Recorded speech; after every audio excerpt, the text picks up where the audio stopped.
The chamber was a cacophony of tension, the hum of alien whispers filling the air like static. Delegates from every corner of the galaxy gathered around the holographic display, their faces, if they had faces, etched with dread. The words burned bright in stark white against the void-black screen. "Are you scared yet?" The message had come from nowhere, appearing simultaneously across every communication system in the coalition. At first, they thought it was a prank, a rogue signal or a malfunction. But then the lights flickered, the air grew heavy, and a figure emerged from the shadows of the room. A human. Not just any human. This one was different, untethered, unshackled, unpredictable. The anomaly. He strolled forward with an ease that defied the weight of the moment, his gaze sweeping over the council. His expression was amused, but his presence was anything but. The delegates recoiled instinctively, their survival instincts kicking in. He spoke, his voice calm, almost soothing. "You've been trying to figure us out for centuries. To control us. To use us. But here's the thing, we're not a problem you can solve. We're not a weapon you can wield. We're chaos incarnate, and you've invited us to your doorstep."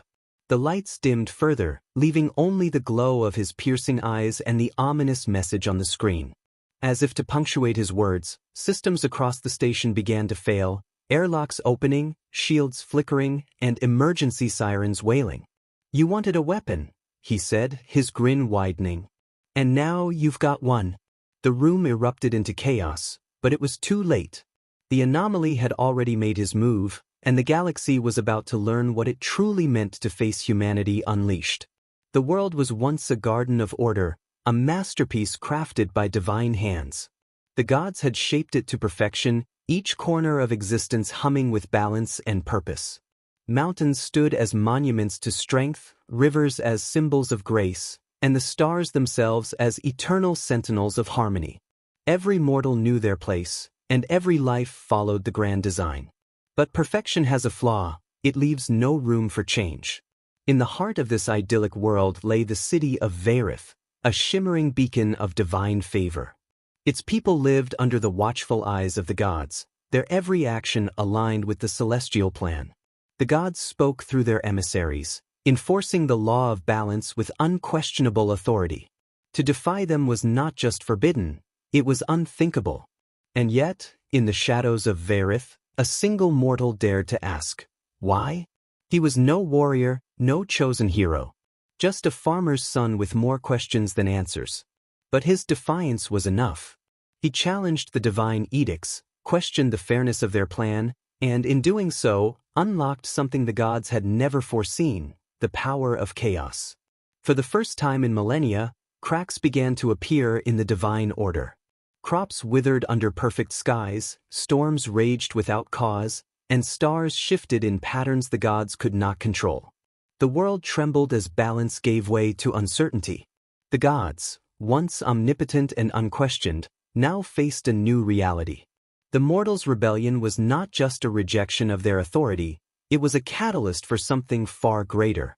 The stage was set for a battle unlike any other, the gods' eternal order versus the mortals' chaotic will. The stakes?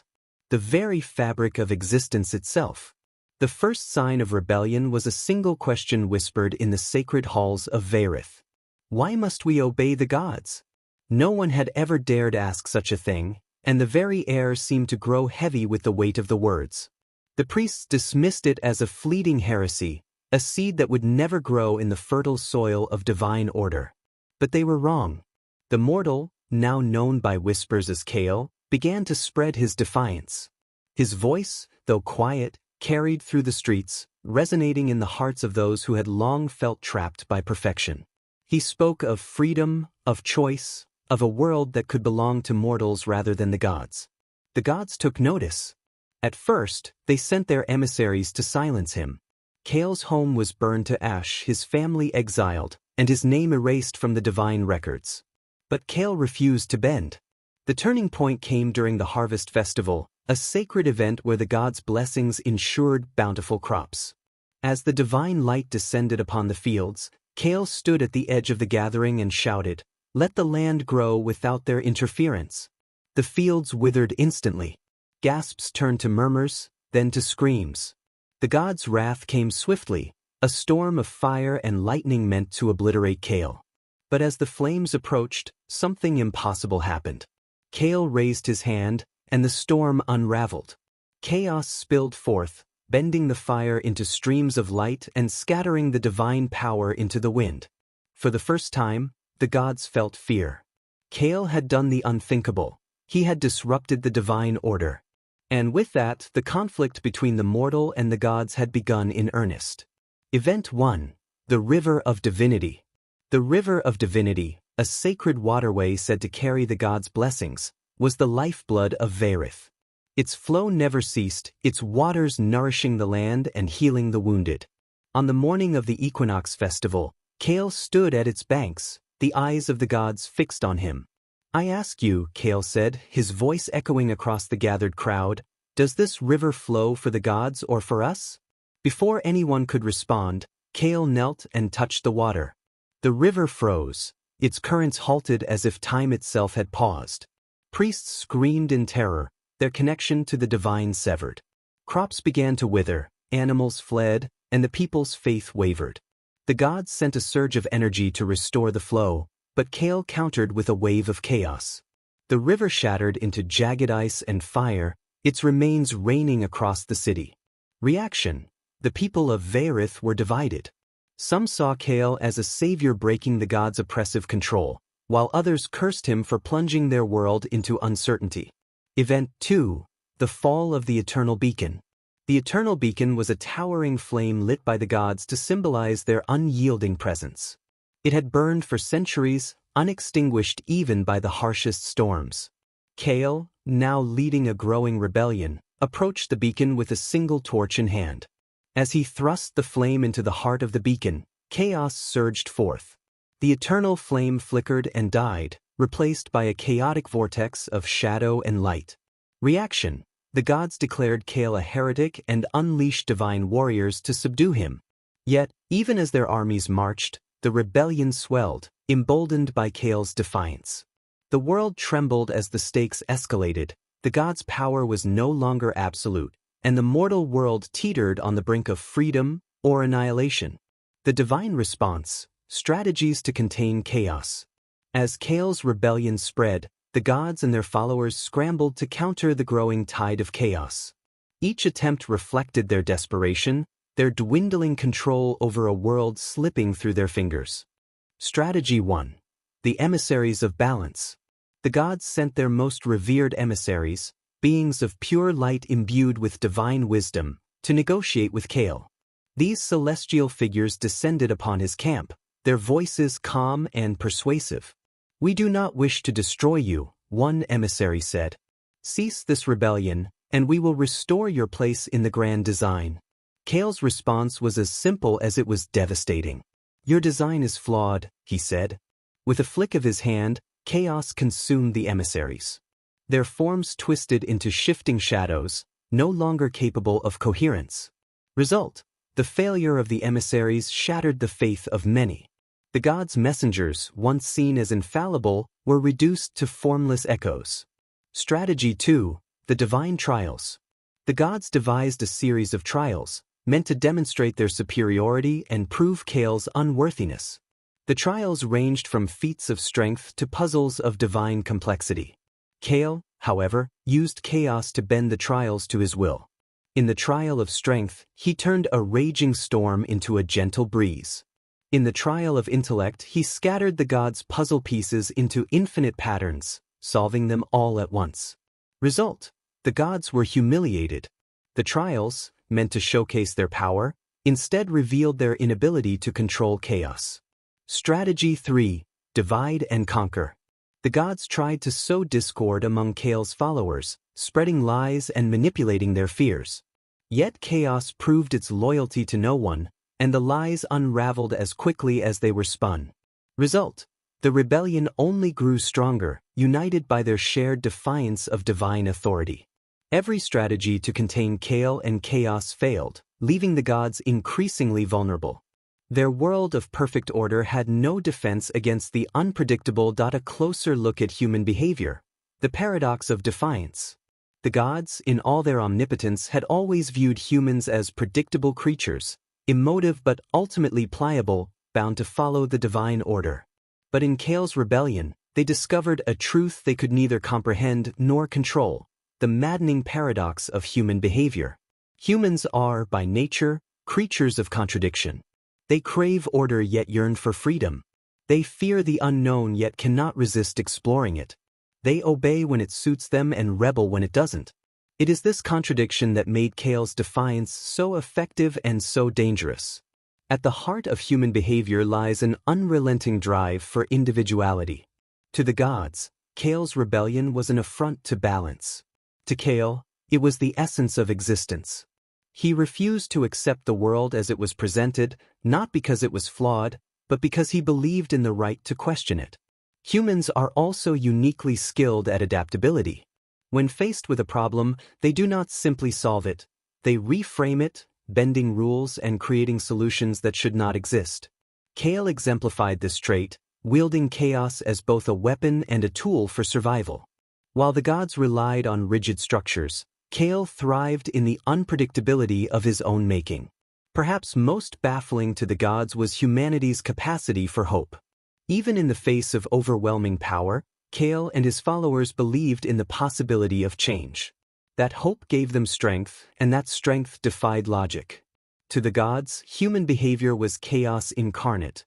Impossible to predict, impossible to control.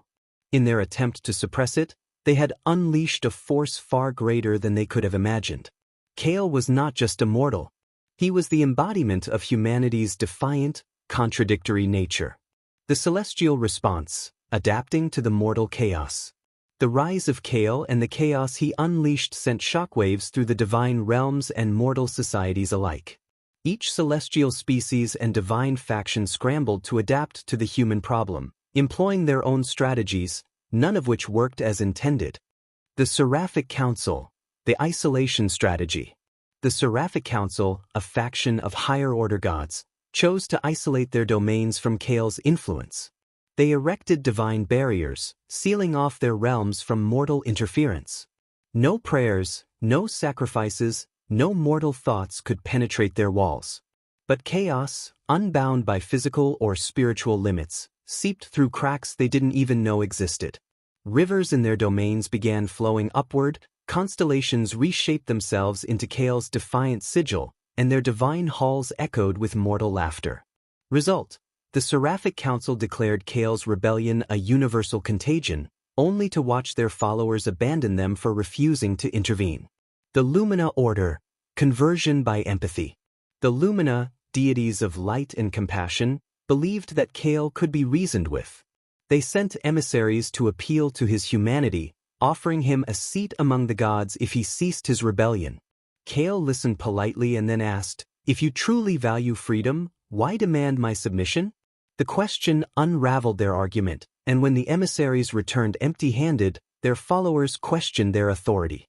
Result: the Lumina's failure exposed the weakness of compassion without understanding, diminishing their influence among mortals. The Voidborn Dominion, weaponizing chaos. The Voidborn, gods of entropy and destruction, saw an opportunity in Kale's chaos. They attempted to harness it, directing his rebellion to weaken their rivals. But chaos does not obey. The Voidborn found themselves consumed by the very power they sought to control, their dominions reduced to swirling maelstrom of disorder. Result: the Voidborn were wiped from existence, a grim reminder that chaos chooses no master. Every response failed, not because the gods lacked power, but because they misunderstood the core of the human problem.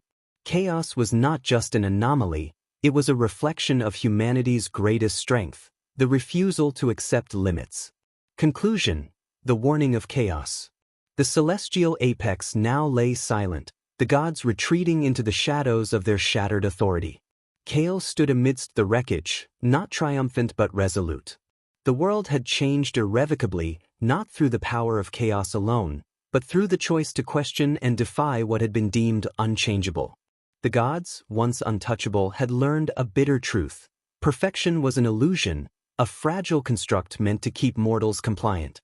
Chaos had revealed its flaw, And in its place, humanity carved a new path, not one of certainty, but one of possibility. Yet, the victory came at a cost. The rivers of divinity no longer flowed, and the eternal flames were extinguished. The world was unmade and remade in equal measure. Without the gods' oversight, the people now faced a reality untethered from order. Freedom came with risks, and chaos demanded responsibility. Kale's final words to his followers were simple. Chaos is not destruction. It is creation. It is freedom. It is life unbound. Do not fear it, but do not wield it carelessly. What we build now will define us, not the gods. As Kale disappeared into legend, humanity began its journey into the unknown. The gods, humbled and fractured, watched from the heavens, their influence a shadow of what it once was. They would no longer rule, but they would never forget. To those who hear this tale, let it be a warning. Freedom is not without cost. To question the gods is to embrace uncertainty. To wield chaos is to walk a path no one can predict. The world may endure, but will you survive the chaos you unleash?